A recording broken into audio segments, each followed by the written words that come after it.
You're listening to an exclusive episode of the NK News podcast, available only to subscribers.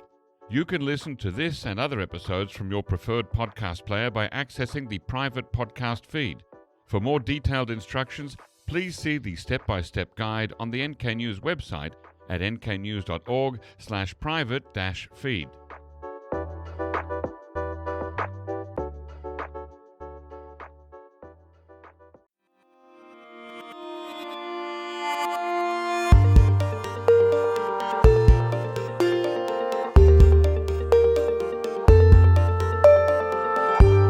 Hello, listeners, and welcome to the NK News podcast. I'm your host, Jacco Zwetsloot, and this episode was recorded on the evening of Monday, the 21st of July, 2025.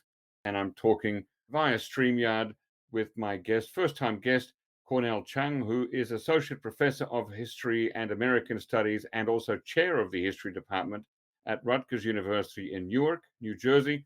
Today, we're going to be talking about his book, A Fractured Liberation, Korea Under U.S. Occupation, that sheds light on Korea's history from 1945 to 1950, when the country was divided into what eventually became the two countries that today we call North Korea and South Korea. Kornel, welcome on the show. Thank you for having me, Jacco. So your book begins with a family debate, a deeply personal moment. Can you tell us a little bit about what the argument was about between your relatives and how that conversation shaped your decision to ultimately write this book? So my family history and my personal history inspired much of the writing. Obviously, the book itself is a work of research and scholarship, but it was initially inspired by the conversations I had with my family growing up. I grew up in Queens, New York. Was an immigrant child. My parents had immigrated from South Korea in the late 1960s, early 1970s. And, at night, I would, as a child, as a 6 or 7 year old child, I'd be awakened at a whisper by conversations that my parents and my grandmother would have about Korea. And they were clearly talking at a low voice so that none of their children, me being one of them, would not hear or would not comprehend. And, the next morning I would wake up and ask my father, what was all that conversation about Korea? And he would say, it was nothing important. And of course, later in life, it was more than nothing important. I would later learn that my grandparents had, fled Seoul in the spring of 1940. Not fled Seoul, fled Pyongyang in the spring of 1946. Had arrived in Seoul and stayed there for the next 3 decades before they had eventually immigrated to the United States. Hmm. And as I got older, some of these stories became much more clear to me because they would actually, by the time I became a teenager, would have these arguments in front of me at the dinner table.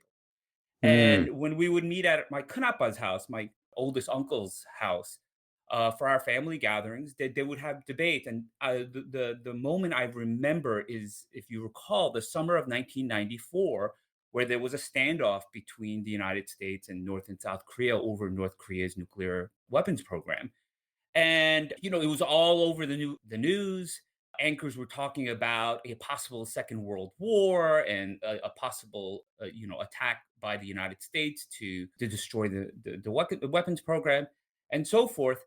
And in that context, my family would have these debates about, how the U.S. should proceed and, what the role of South and North Korea was. And so one of the things that happened, there was a sort of debate between different members of my family where some family members had a position where, they thought that the United States should take a more kind of peaceful or conciliatory approach with North Korea and emphasize negotiation.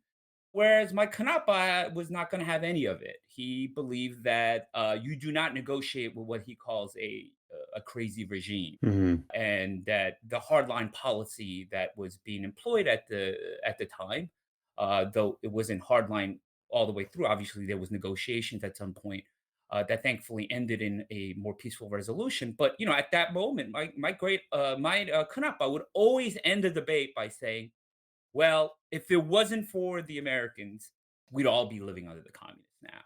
And that statement, even as an 18-year-old, kind of stuck with me. The idea Mhm. was like, was it really either or? Was there, no alternative pathways or other ways in which other pathways that Korea could have pursued that could have led to unification or a more peaceful settlement of some sort.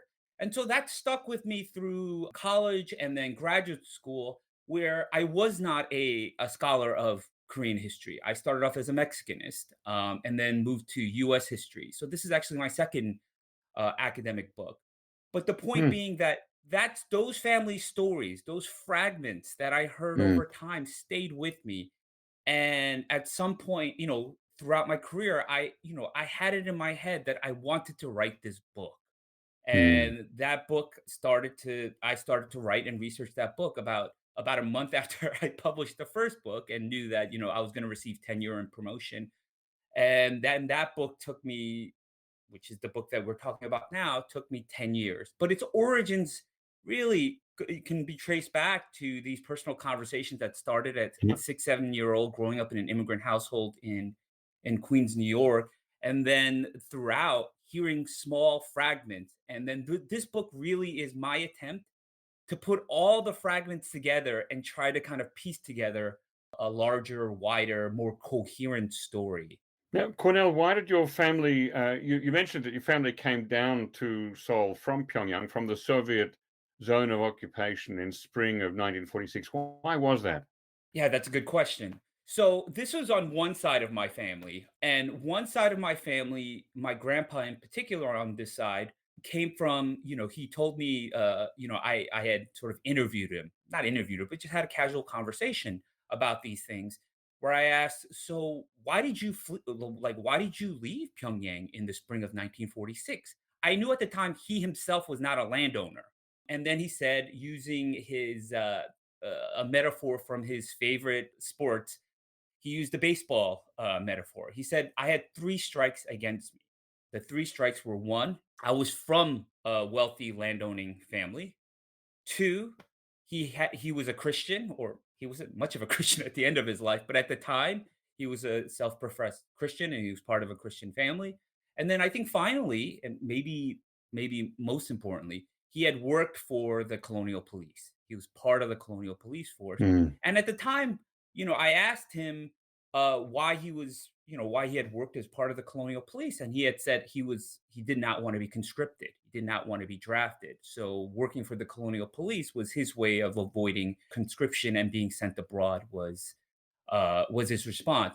But in the spring of 1946, he felt threatened enough that he left with his wife and his 1 year old child.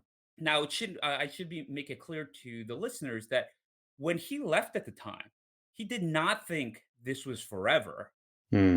When he left at the time, he thought it was sort of a momentary refuge that he was seeking, and that he would return when there was some sort of political settlement that would then, ensure order of a sort that would ensure him and his family's safety. And in fact, he didn't make this decision on his own. He had a very long conversation with his own mom and dad at the time, and consulted them. And his parents thought it was a good idea to go to Seoul just for the time being, and that he could return when conditions were better. So they ended up hiring a motorboat, a driver of a motorboat, off the western coast of Pyongyang.